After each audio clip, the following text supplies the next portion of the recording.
Welcome back, everyone, to the Bears Promo Plays YouTube channel. Today is Thursday.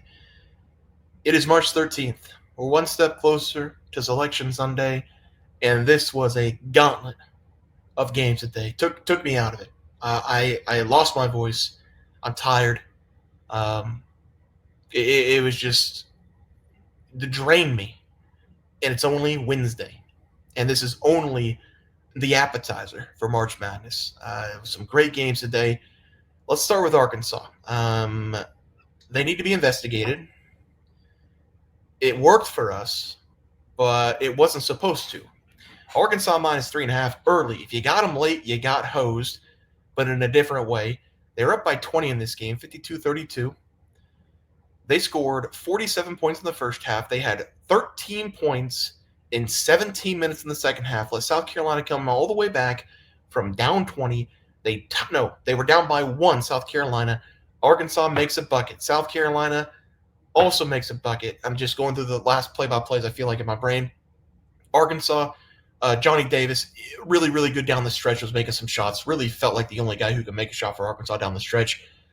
But we got to the situation where Arkansas was up 6 or 8 points, and then it was back-to-back turnovers and back-to-back layups for South Carolina, which, I was stressed. There was 15 seconds left. We were up by 6. I was like, there's no way we blow this cover. Going to the line for free throws. Misses the 1-and-1.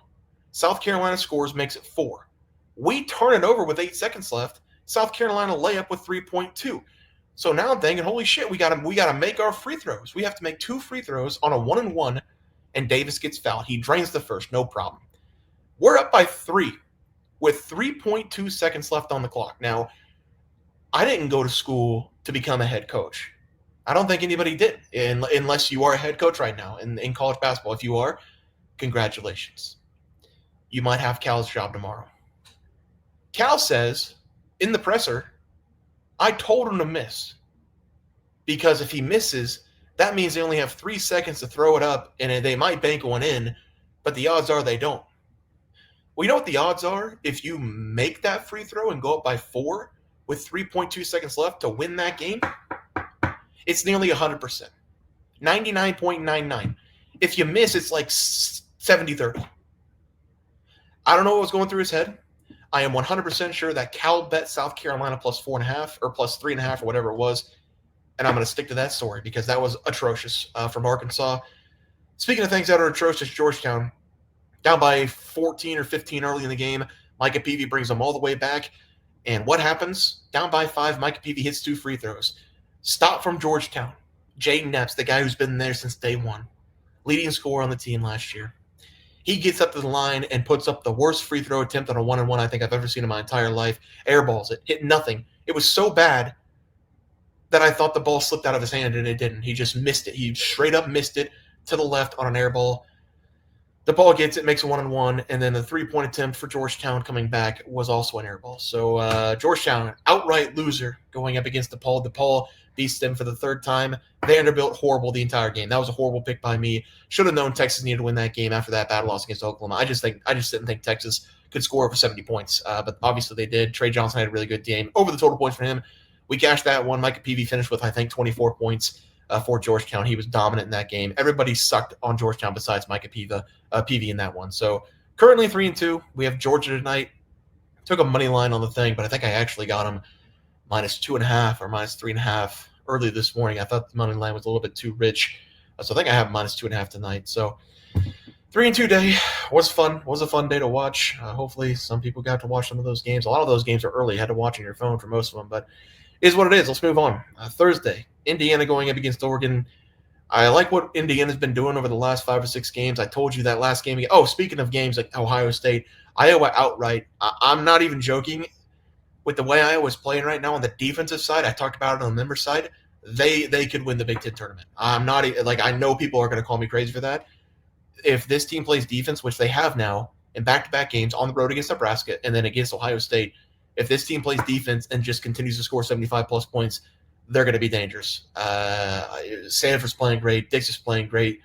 This whole team, the bigs are playing great. It's amazing what you can do if you play some defense. But for Indiana and Oregon, Indiana won 4 of the last 5 games. They probably found their way if they win this game to get into March Madness. They needed to win that game against Ohio State.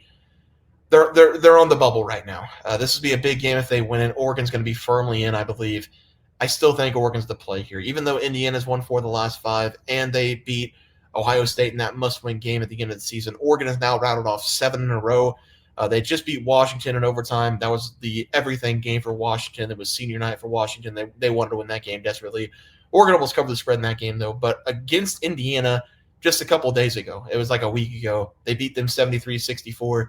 Indiana, I'm all about them on the inside. They usually bang with the bigs. They've got 3 bigs down there who can cause havoc, but Biddle for Oregon, I mean, he's just going to be just as good. And 6'10", 6'11", white guy who's got a 3-point jumper. This Oregon team's going to win. I'm going to take them -2.5 as the first play of the day. Second play, Marquette against Xavier. Marquette's firmly in, and Xavier's on the bubble. Marquette's the 25th ranked team in the nation, and Xavier's on the bubble. Marquette this season 22-9. They are 13-7 in conference. Xavier this season 21-10, 13-7 in conference. How?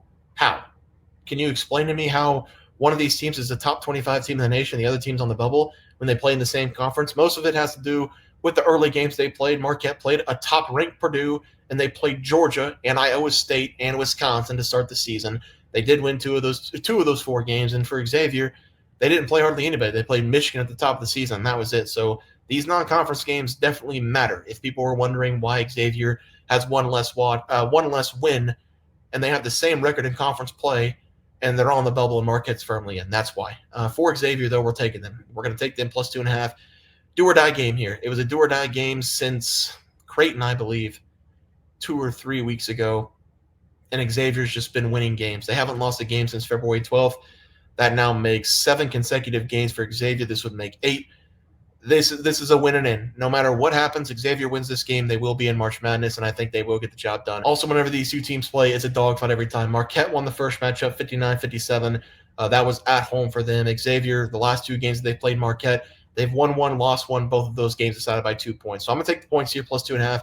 I think Xavier will win this game outright, though. They need it more than Marquette. That's going to be the second play of the day. For the player props tomorrow, we're going to stay in the same game. Ryan Conwell had to really pick up the slack for Xavier because they had a lot of injuries early in the season. But ever since January, like I said, Xavier, they've just been rattling off wins. They had 3 wins in January at the back end, and then they're now on a 7-game winning streak. Ryan Conwell's been a major part of that. 21-plus points in 4 consecutive games for Ryan Conwell, and most of that has been due to his 3-point shooting. He's made 4-plus threes in 4 consecutive games. He's shot 6-plus attempts on the outside in 4 consecutive games as well. And this is another guy who rarely comes off the floor. We see 37, 38 minutes per game from Ryan Conwell. I do think Marquette will give him a little bit of trouble, but this number is probably going to be 13.5, 14.5. And I will say, if anybody wants a good game going up against Marquette, it's going to be Ryan Conwell, because we have the numbers here against Marquette the first 2 times they played. 72-70, like I said, Xavier took a loss. They also won 79-57. For Ryan Conwell in those matchups, he went 3 of 13 and 3 of 10. He scored 6 points and 7 points. He's only scored single digits 4 times this season, 2 of them against Marquette. This is a guy who did shoot a lot of times going up against Marquette that just didn't fall. If anybody wants a good game, it's going to be Ryan Conwell. Give me the over total points for him as the first player prop of the day. Second player prop, I've got the news. I watched this game on my lunch break. Took a late lunch to watch it instead of watching the overtime. A little veteran move if you had to work today. But Gilbert did not play the second half for Iowa State. Lipsy went out very late in that game with a thigh injury. Two guards for Iowa State who are very, very, very, very important for the Cyclones. Now you have Curtis Jones out there with Milan, and I said this on the NBA side. Just because I can't pronounce the last name, it's not going to stop me from taking it because I want to make money. That's the whole point of the channel, to make money. Just because I can't pronounce the last name and make a fool of myself doesn't mean it's not a great bet. And this is another name I'm not even going to try. Milan, I'll try it. You know what? Screw it. I'll try it. Momsilovic. Oh, that just rolls off the tongue. Momsilovic. Yeah, I like it. Again, just because I embarrass myself because I can't pronounce foreign names doesn't mean I'm not going to take it because it makes money. Over the 11.5, 13.5, somewhere around there, total points. He has been very confident. Even the announcers were like, this guy's been very confident with his stroke over the last several games. Double-digit shot attempts in 5 of the last 6. Scored 13 points going up against Cincinnati in that game that they won by 20. I'm going to take him here against BYU. BYU is a very dangerous team. second time against BYU this season. He scored 18 points in that double overtime loss. I'm going to take him in this one over the total points going up against BYU as the second play on the player props side. Let's go over to the recap graphic. And I feel like I talked a lot for 4 plays, but it is what it is. Oregon -2.5 going up against Indiana. Xavier +2.5 going up against Marquette. Ryan Conwell over the total points, 14.5, 15.5, somewhere around there. And then Milan over the total points going up against BYU, 12.5, 13.5, somewhere around there as the final play of the day. Guys, that's going to do it for the NCAA basketball picks and props for Thursday, March 13th slate of games. If you guys enjoyed the content, please drop this video and subscribe channel below. See you guys next video, and thanks for watching.